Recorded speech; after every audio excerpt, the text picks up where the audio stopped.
Good evening, everyone. Gordon Causey coming to you live and unscripted. Once again, I see Danny is already here. Good to have you on board, as always, my friend, my Montreal friend. Uh, Candy the Wonder Dog is here, clombing all over me for her treat. The way I start all my videos, with her jumping like crazy because she has trained me. I am well trained. Shake, lay down, speak, speak. Come on. Give me a good one. Speak. Speak. Come on up. She's barking, but it's more like more like talking than barking. Anyway, thank you everyone who has shown up, and thank you for the thumbs up. I already have. We are right now. It's 10:18 p.m. on this the 11th day. Sorry, the 10th day of March, March 10th. Monday, March 10th, first weekday of daylight savings time when everyone is a little sleep deprived because the clocks sprang forward. And goodness knows there is a ton of stuff happening in the world right now. Gordana is here. Good to see you as well. There are so many things happening in the world right now. Russia, Ukraine, the political situation in Canada and the United States. Uh, there seems to be clouds on the horizon everywhere. I was just reading an article, just the start of an article in the Atlantic, talking about all the diseases that we're going to be hit with now that uh, the U.S. is pulling out of the World Health Organization, and doom and gloom, doom and gloom.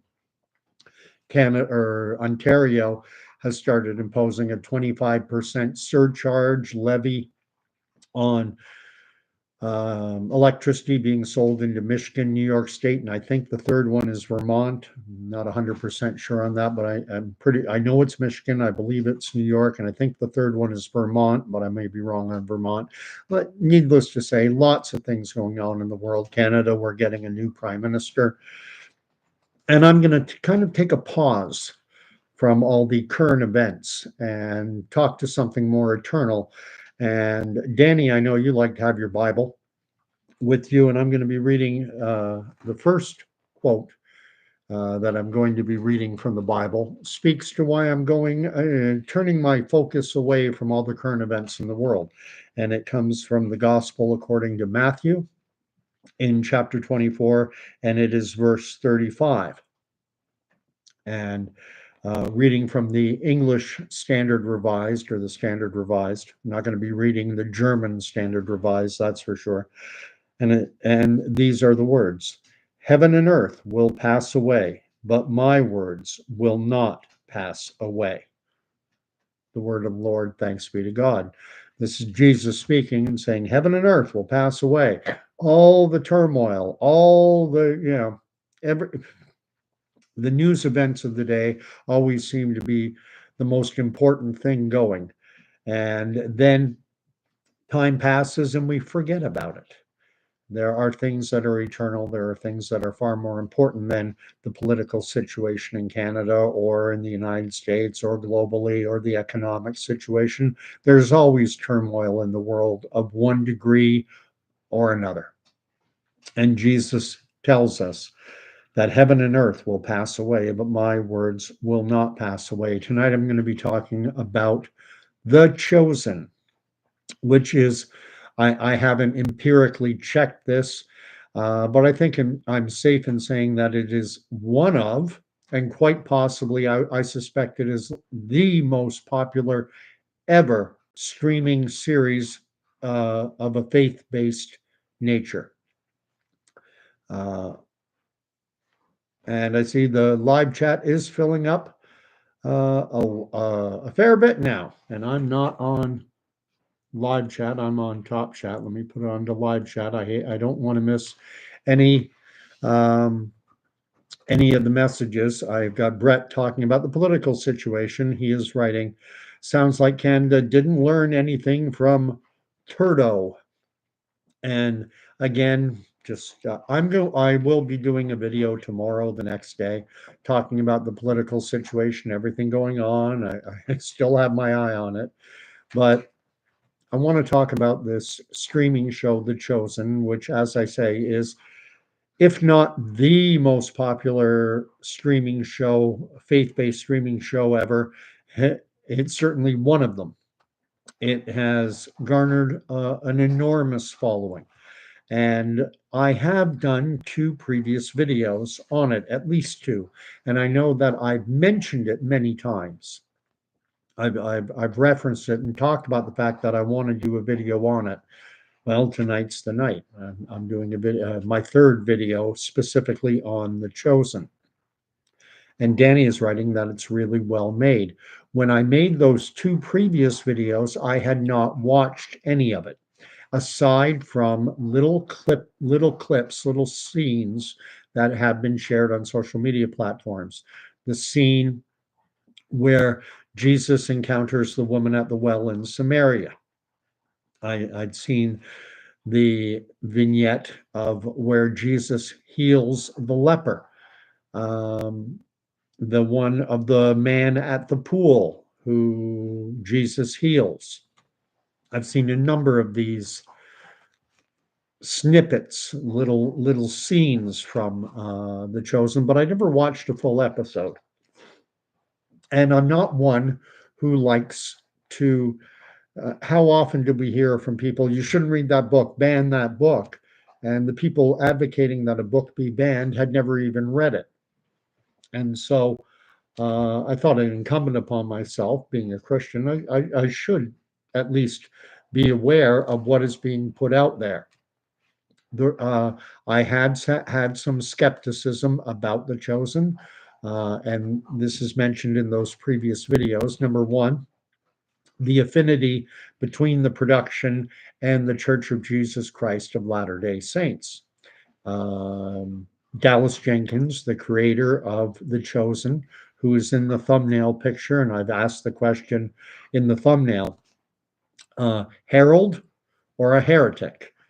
Um, he was approached by two gentlemen who are Mormons, members of the Church of Jesus Christ of Latter-day Saints, with the suggestion that Dallas Jenkins had been making short films for a very large church, I believe in Georgia, a Southern Baptist church, and these two Mormon gentlemen approached him to create a streaming show that would be crowdfunded, and they used a short little film that Dallas Jenkins had made for his church as the vehicle to attract investment, crowdfunding.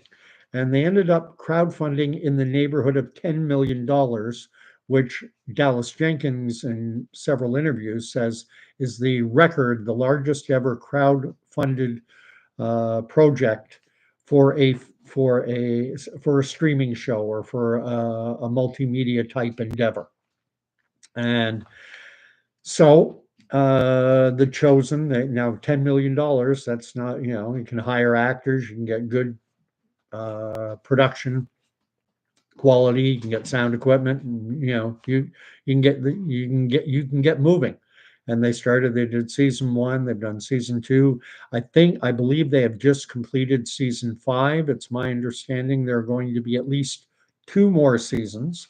And I believe the season that is currently running, I'm not caught up to that yet, is this is a season of the Passion when Jesus goes to the cross. So I had a concern over the affinity between the Church of Jesus Christ and Latter-day Saints and this production. And my other concern with it was there's been something of a documentary talking about how The Chosen is made, and you get to see behind the scenes, you get to see the camera equipment, the sound equipment, not just what's put on screen. And some camera equipment, sound equipment, behind the scenes, something was flying a pride flag. And regular viewers to my stream will know will already know my general thoughts with respect to all things pride, LGBTQ, XLMNOP, and all the other letters of the alphabet going on into infinity. I'm not a big, I'm needless to say, and to put it mildly, I'm not a fan. And then seeing that type of flag on the production, kind of that raises a flag for me. But at the same time, I wasn't going to condemn it either because I don't sit in the seat of judgment. It's not my job. And so I ruminated over this for a while, and then I decided to start watching it. And I have now watched all of season one, and I think we're coming up to episode 6 of season 2. So I've got, and there are as far as I'm aware, there are 8 episodes of each season. So I'm almost at the end of season 2, and I do intend to watch the full thing. Uh, but I wanted to, I've let my criticism kind of wane. Uh, because in watching the show, and Danny has made some comments with this, with respect to it. I wish I could populate it to the screen, but I can't right now because I'm not using StreamYard, the streaming software I normally use. That's another issue. I will be using it again. I'm just not using it for this video. I have to be a little judicious in my use of it. But Danny is writing that it's really well made. And you made an earlier comment as well, um, that he's halfway through episode 1 of The Chosen, really well made, great cinematography. And this is one thing. I've watched a lot of Christian movies, a lot of Christian content over the years, and often I have found the production values and the acting and even the writing to be, oh, hard to take. Very hard to take. There's a movie I saw that I enjoyed. I think it's called A Man Called John. And it's got a good story to it, and it does have some good moments to it, but it's very much on the clunky side. But as a Christian, you're forgiving, and there are joyful moments in it. There are moments in that movie where I choke up. But overall, broadly speaking, it's a hard one to recommend to people because it's pretty bad, broadly speaking. There are some good little bits, but you got to wade through. And anyway, why am I kind of coming around on the chosen? Well, another passage in the Bible came to me, and one I've mentioned before, but it's from the Gospel according to Luke. So let's forward to Luke, and this is in chapter 9. Um, Starting in it's verse 46 specifically, chapter 9, verse 46. Here we are. And here's what came to my mind. And it says, and an argument arose among the disciples, as to which of them was the greatest. And that strikes me, that's the biggest problem we have in the broader Christian church, in the big C church, in the Christian community, is everyone wants to be, the more things change, the more they stay the same. Ecclesiastes, there's nothing new under the sun. Everything is vanity. Everything is just chasing the wind. And an argument arose among the disciples as to which of them was the greatest. And what do we hear in today's vernacular, in today's discussions and debates among Christians? Who has the best doctrine? Which church is Philadelphia, to reference Revelation and the Jesus speaking to the 7 churches, and each one has something against it. But the Church of Philadelphia is the one that he's setting an open door that no one can shut. You know, come on in, and everyone wants to be Philadelphia, and I've got the right doctrine. And we have dispensationalists against supersessionists, and you know, pre-trib, post-trib, mid-trib, rapture believers, and those who believe the rapture is the second coming. And we argue and we snip it and we fight. But getting back to the quote from Matthew that not the one from Matthew, but rather there is a popular saying among Christians, and Christians love to say that Jesus meets you where you're at. No matter what stage, no matter what point you are at your life, Jesus is there to walk beside you and help guide you through it. And where's the world right now, the broader culture?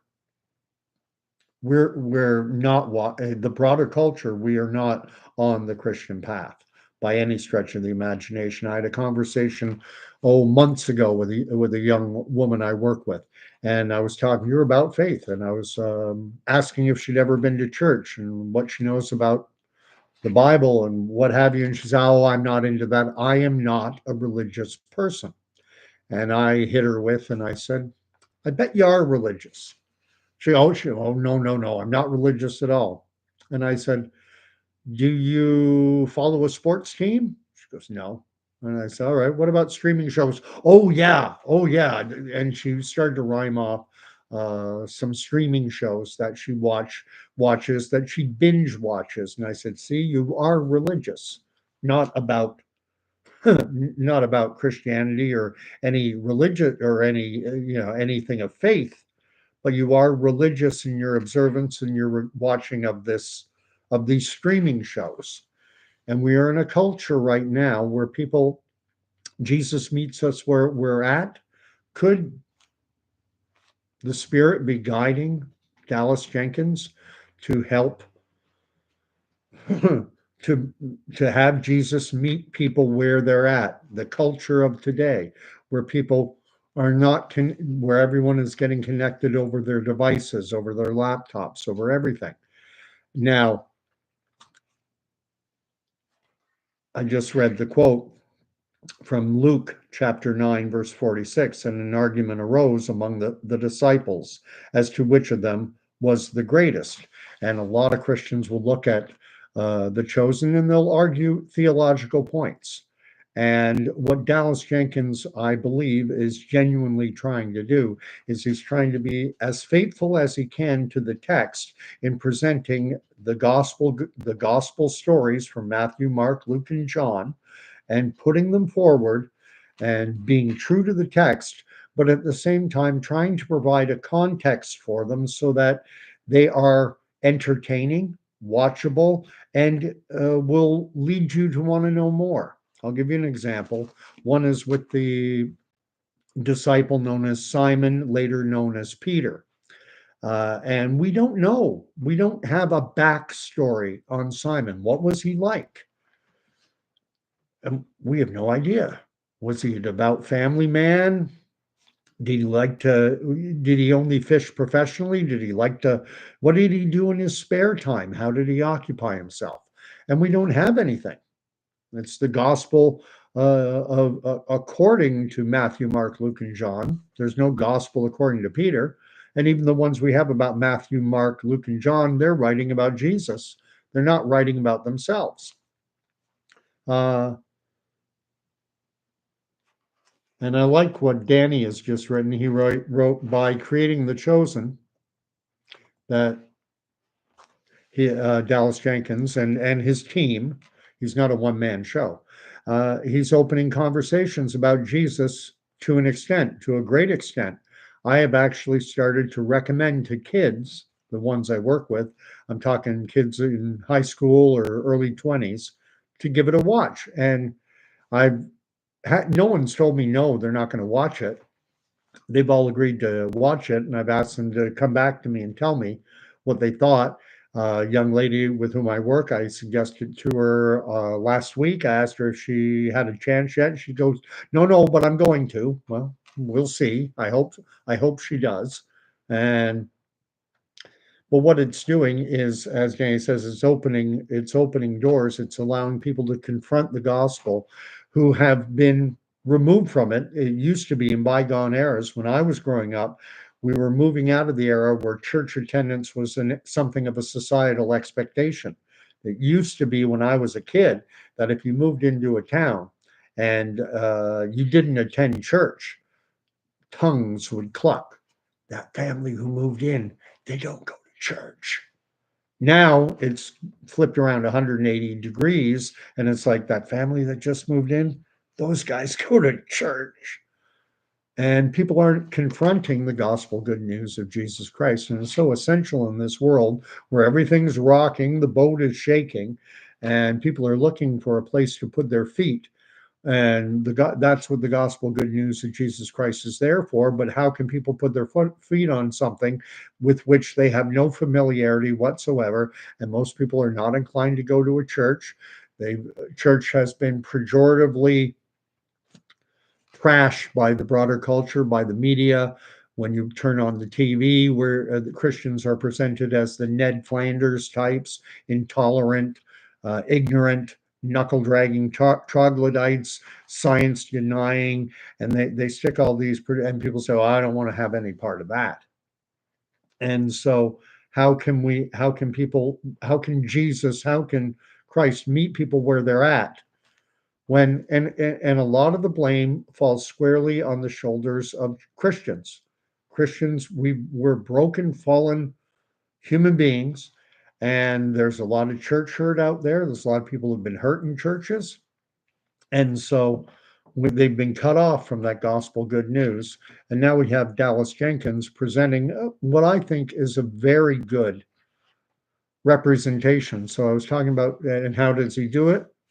Who is Simon, later known as Peter? Who is this Simon Peter? What kind of guy was he beforehand? And uh, we don't know. However, we can get some hints from the Gospels. We know that Simon Peter was very bold. He had a very bold character. When Jesus was walking on the water, and the disciples thought it was a ghost, and Jesus said, "It is I." And then Peter said, "If it is you, Lord, bid me come." And when Jesus answered Simon and said, "Yes, it is I, come," then the representation, the story we have in the Gospels is that Peter clambered out of the boat. He couldn't wait to run out to his Lord and Savior. Bold. Another example is when they were sitting outside of Caesar Philippi, and Jesus was asking the disciples, "Who do people say that I am?"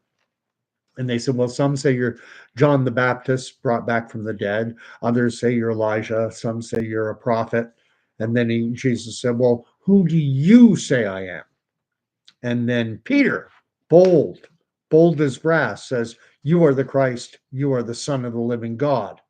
And then when they were sitting at table and Jesus was the Last Supper, the Passover Seder, Jesus was saying that soon I will be delivered up. The Son of Man will be, killed. And Peter said, God forbid, I'll never allow that to happen. Again, bold.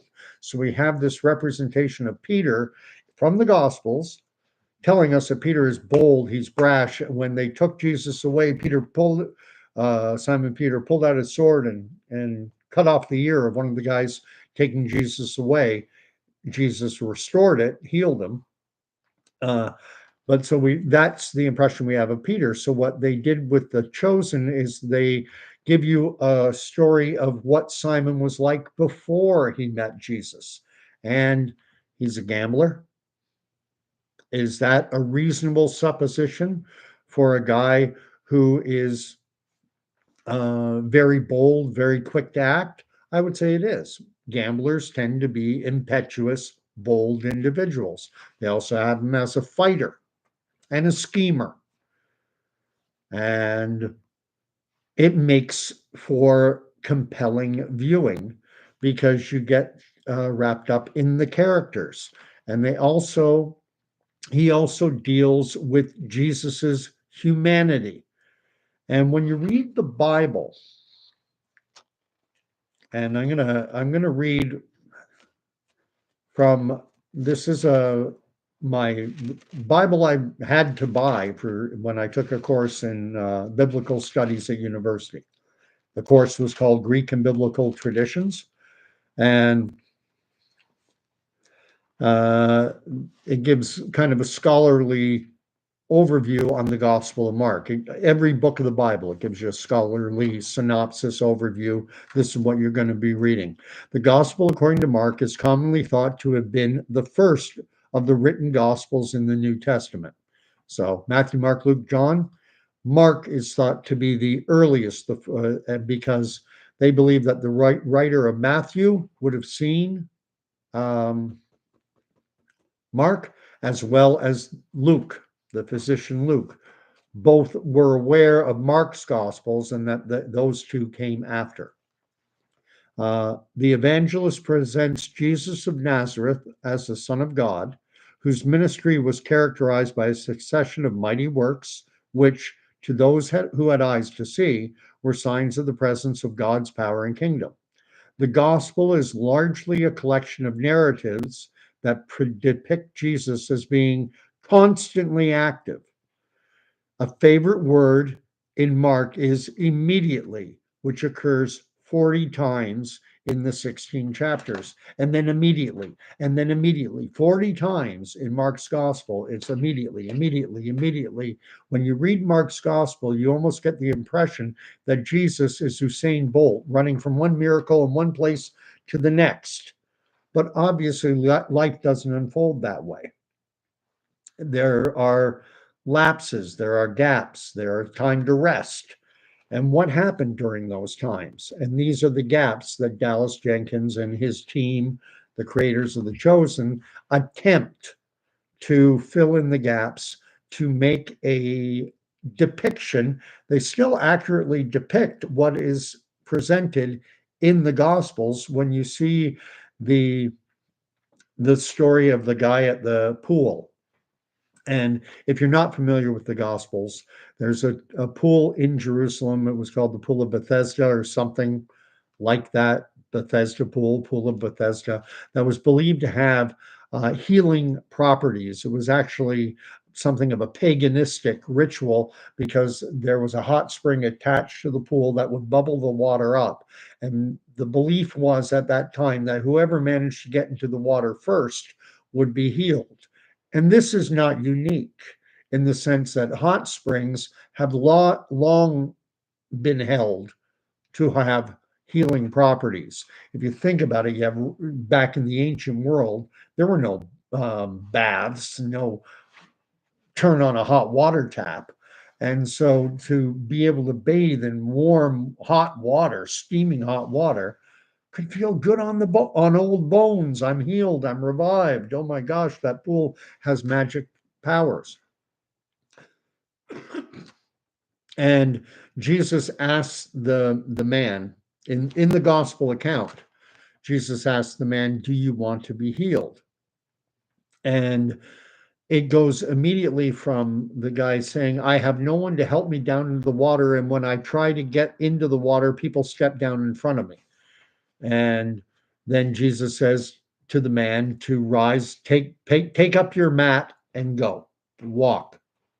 And that's how it's depicted in the gospel. The creators of The Chosen added a little bit to it, which is interesting, a different way of looking at things. And the man says, "I have no one to help me into the water when it is stirred up. And when I try to get to it, others step down in front of me." And then the creators of The Chosen add into Jesus's narrative, and he says, "I am not asking you who is helping you or who's getting in your way. I'm asking you, do you want to be healed?" And it's an interesting way to look at it. The words that are there in the Bible are presented and presented accurately, but they flesh things out more. They add a little interpretation. I'm not going to call it heretical myself. Maybe I'm wrong. Maybe I'm wrong. Um, So let me catch up. So generally, I'm going to make this a shorter video tonight. I'm going to read through the comments, uh, and I will be doing a one tomorrow. But to my way of thinking, The Chosen is doing an enormous service, and I have started to recommend it to people. I find it to be compelling viewing. The No, I should highlight the fact that I do have some concerns, though. I forget the name of the actor who plays Jesus. I think his last name is Rumi or something like that. He's done an interview with Tucker Carlson, and I've watched all but the last 10 minutes of it. And it's an interesting interview, very good. But the only concern I have with The Chosen, really, to at this point, is the fact that you're in order to watch season 2, 3, 4, 5, and on, season one, the entire it's all available for free here on YouTube. And that's how I watched season one. But in order to watch season two, I had to download the Chosen app. And I don't like that because apps have cookies, apps have tracking. I wonder, is my data being stolen? That kind of thing. Are they capturing a profile on me? Are they selling my surfing habits to third parties? Is that a revenue source for them? I don't know, but it would not surprise me. But regardless, I did download the app.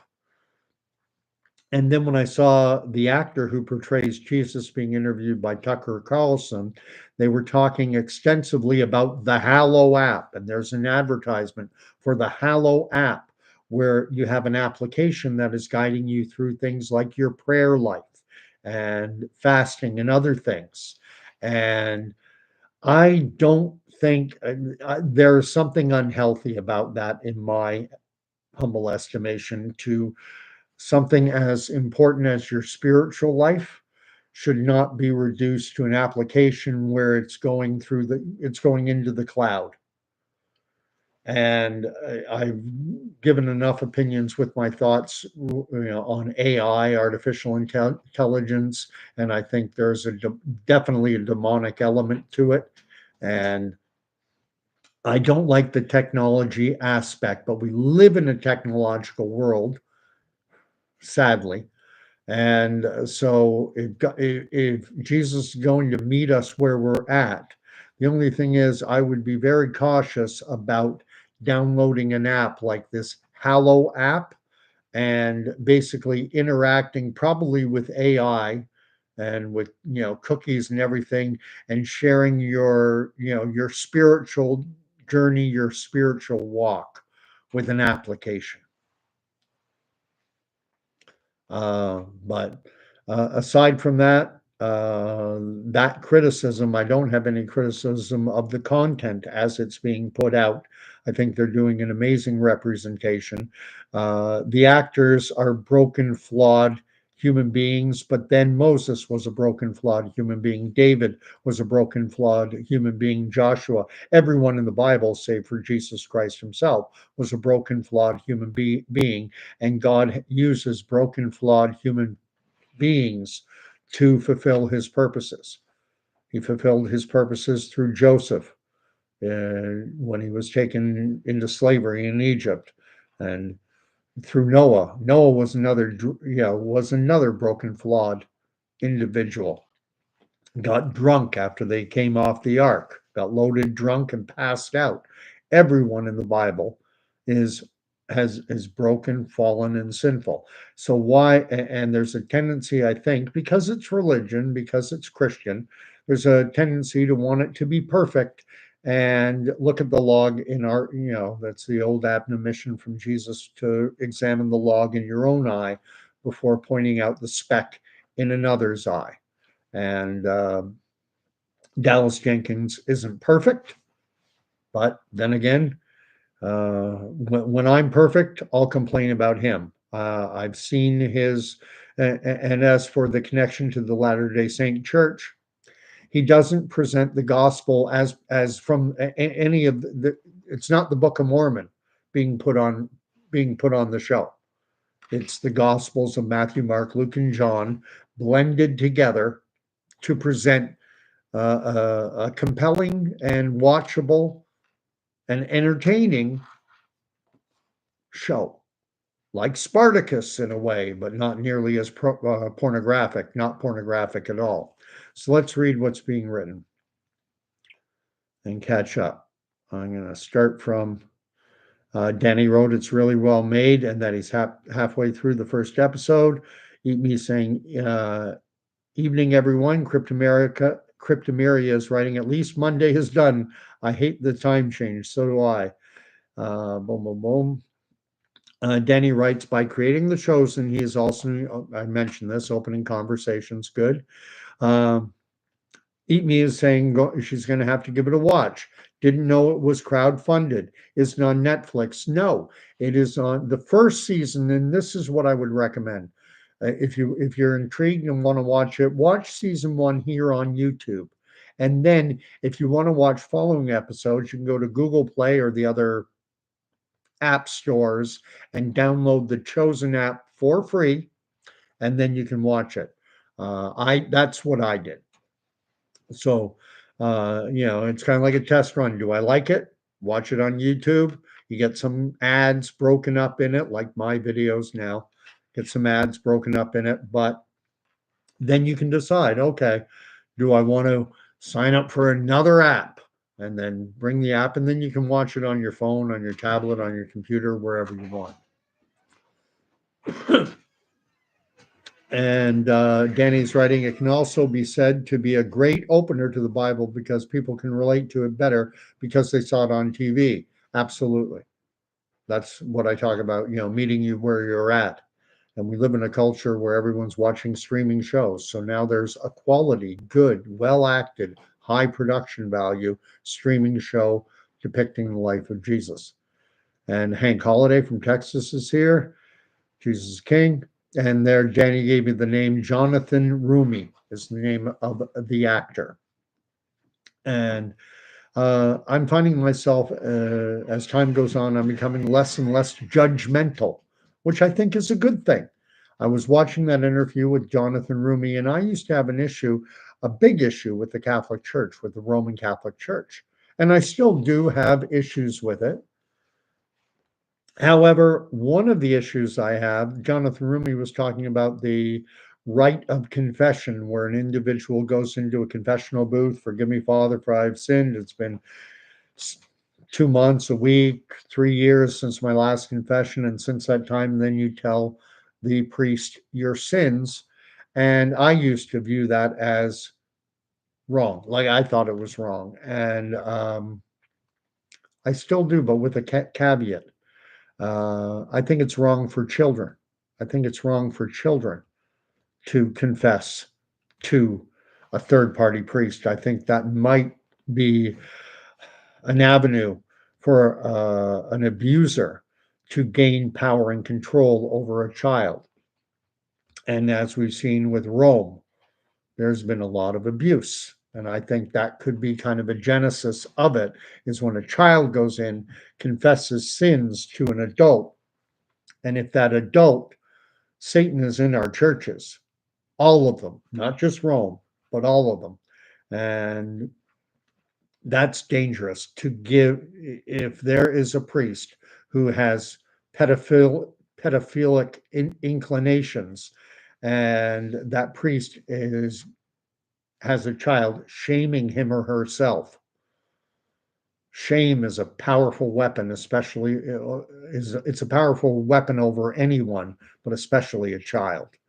I don't think anyone should confess until they're much older, until they're an adult, until they've reached the age of reason. Prior to that, it should be only with the parents. So, um, Danny is writing that the Hallow app is really neat, an easier way into faith for some. Yeah, I'm an old dinosaur, not into technology, so although that's ironic putting that out on a YouTube video, but um, less is more. Um, and Danny says you only watch stuff on Hallow. Cryptomeria has tried a bunch. God finds me. I don't need an app. I got a direct link. Amen. That's what I love. And Cryptomeria likes it for videos. I assume we're talking about Hallow. I'm just too busy. I don't watch movies. Um, Eat Me said found it on her streaming site. All 4 seasons. Yeah, all four. Now there's a fifth.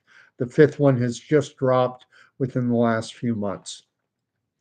Um, Danny is writing, confession is so priests can live vicariously through sinners. Mm, I think that does happen, certainly, but at the same time, I would have to. I'm sure there are good priests who are properly oriented, who fulfill that function, and I do see the benefit to it, the unburdening, the speaking it out loud and confessing. That old line, confession is good for the soul. I do think there's a benefit to it, but you have to be judicious in how you go about it. That's my only point. And I don't think children should be confessing to an adult, except mom and dad, no one else, because it can give a priest, and we've already seen the abuses in Rome and the cover up of pedophilic priests and the abuses that have taken place in Rome. I don't think children should be confessing anything to anyone but their parents. Um, Cryptomerius writing, why I wanted to do clergy. I like gossip. Oh, man. And you like it so much, you wrote the comment twice. But at any rate, that's going to be my video for tonight. So, bottom line is, I would recommend, and especially to individuals who are unfamiliar with the gospel good news and are curious. You're curious to know, but you don't want to go to a church, and you just want to get a taste of it. Hey, watch it. Watch the first episode and go from there. The interesting thing about the first episode, I should note, is you don't meet Jesus till the very, very end of it. And he only says 2 or 3 words. So you go through, if you're thinking it's all going to be all Jesus all the time, like the Gospel of Mark, and immediately Jesus went here, and immediately after he went there, and immediately, it's not like that at all. You get to meet Mary Magdalene. You get to meet Simon and Peter. You get to meet Matthew. You get to meet the disciples. You get to meet the Romans who are occupying Judea at this time. You get a sense of the tension between the Roman occupiers and the Jewish people. And you get a glimpse into the religious leaders of the day. The more things change, the more they stay the same. And the religious leaders looking down their noses and puffing themselves up. It's a great actor. I don't know his name, who plays, I'm trying, Nicodemus, and he's a well-known actor. And they have the praetor of Rome, Quintus, I think that's the name of the character, is the guy who played Q on the old Star Trek TNG show. For those of you who've seen Star Trek: The Next Generation, and the character Q, who's from the space time, lives outside the space time continuum, something of a divine like character. Well, the actor who played Q, I'm certain, I haven't checked, but I'm certain it's the same actor. And I'm amazed at how well he has aged, except he's bald now. Anyway, um, Danny is writing with respect to my musings on confession that he speaks his confessions out loud directly to God.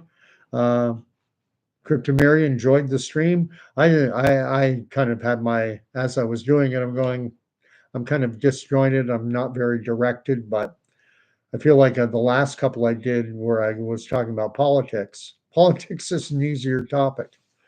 Uh, anyway, Amy's writing, John Fetlancy, is that or Erica Bari? I've got these names being thrown out. Is that who's the actor who played Q, and is he in The Chosen? I'm dying, I'm darn certain it is, but I can't say. I'm 99.99% there. Yeah, okay. I'm going to check it after this. I want to know the actor's name. What I find funny is it strikes me he's just resurrected the Q character. He's got the same personality. He's playing the same personality type in TNG as he is in The Chosen. It's just without the supernatural powers, but he's still got the power of Rome behind him. He's a um, senior ranking Roman official. So he's a powerful figure, just like Q is obviously a powerful figure. When Q would flash onto the Enterprise, he would be, he was, he had power over the entire crew of the ship. Well, the character that he's playing in The Chosen as a praetor of Rome, he has the power over the Jewish people. And anyway, but it works. It works. And this is the thing with The Chosen. They're able to get some good actors. The guy who's playing, according to Danny and Eat Me, and that Nicodemus, the actor playing him, is Eric Avari. I didn't know his name. I just know I've seen him in so many other things. He's what they refer to as a character actor, who you see in a lot of movies and you never know the guy's name. Oh, I remember him from. You see these. There are a lot of actors out there who are very good. Eat Me, yeah. He's basically a pompous son of a gun. I'm going to put it that way. Nicodemus is Eric Avari. Yeah, and I've got to check what else has Eric Avari been in. But that's the hallmark of a good actor, is that they're chameleon like. They can move from one role to another. And I know I've seen him. What have I seen him in before? And especially when it's movies and they play different type of characters. Anyway, I think he was in Eric Avari. I think he might have been in the movie Dave with Kevin Kline, Sigourney Weaver, Charles Grodin, and a bunch of other notable actors. I think he played Vice President Nance in that movie. I got to go and check this out. I got to check out the cast and the characters. But thanks very much, everyone, for watching. I'm going to end it off by mentioning something I had before, because I'm getting some new people tuning into my stream. I appreciate. I've added about 10 or 15, I think about 15 in the last 7 days, 15 new subscribers, which is great. And it speaks to this theme of the chosen as well, and of our broken, fallen humanity. And Dallas Jenkins putting out the chosen, he's a broken, fallen person as well. And if you watch him, he's done interviews, one with Jordan Peterson and other individuals. He acknowledges his brokenness, his fallenness. He recognizes his struggle with narcissism. How many times have you heard someone say they struggle with narcissism? It's usually that guy's a narcissist. He's a narcissist. Here's someone open enough to admit that they struggle with it. That's awesome. Anyway, there's a passage in Matthew chapter 18, starts in verse 14. It's also in Mark chapter 9, verse 14. And then it's in Luke chapter 9, starts in verse 37. I've mentioned it before. And what I do with the three, there are three different tellings of the same story. Jesus has come down from the mountain after the transfiguration, and he's presented. A father comes up with his son, and he says, "Can you heal my son? I asked your disciples, they were unable to." And so we have three different accounts of the same story. And what I tend to do is I blend them together, much the same way. Now that I'm watching The Chosen, I see that's what Dallas Jenkins does. He takes the three gospel accounts, or four if it's in all four, Matthew, Mark, Luke, and John, and blends them together. And what happens is, so the father presents Jesus with the child, and Jesus performs a miraculous healing. And there's a crowd following, and they are amazed. Who is this man that he can do such things? And the crowd is just amazed. And then Jesus turns to his disciples and tells them that soon the Son of Man will be delivered up, crucified. He will die and rise again on the third day. So we have a miraculous healing, crowd in amazement, Jesus proclaiming his upcoming death and resurrection, and the disciples immediately, that's when they start arguing amongst each other as to which one of them is the best. Which one of us is the best, Jesus? And then John goes to Jesus and says, "We caught a man, we saw a man preaching in your name, and we forbade him because he doesn't follow with us. And Jesus rebuked John and said, he that is not against you is for you. And I do not think that Dallas Jenkins is against Jesus Christ. I think he is for Jesus Christ.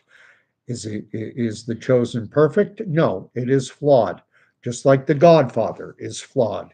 Just like Shawshank Redemption is flawed. Just like any movie or TV show or streaming, everything made of human hands is flawed. But I do think it's for the good, so I do recommend watching it. And I'll end the video the way I always do. May the Lord bless and keep you. May the Lord make his face to shine upon you, and may the Lord grant you peace. And if you are wondering why a guy talking about politics, usually in current events, situation in Russia, tariffs, and this and that, why is he suddenly talking about faith? Maybe I want to check it out. I would invite you to watch season 1, episode 1, Chosen, here on YouTube, and decide for yourself what you think about it. And if you do like it, hey, come back onto this stream that I just did. Go into the comment field and say, give me your thoughts, give me your reaction to it. Anyway, so that's the end. And I'm just going to read Danny's last comment about Stargate, James Spader. Independence Day 1996, The Mummy, as well as the historical drama The Chosen. Okay, these are the things that this Eric Avari has appeared in. Stargate, Independence Day, The Mummy, as well as the historical drama The Chosen. I bet you he's got more, but I'm going to check him out.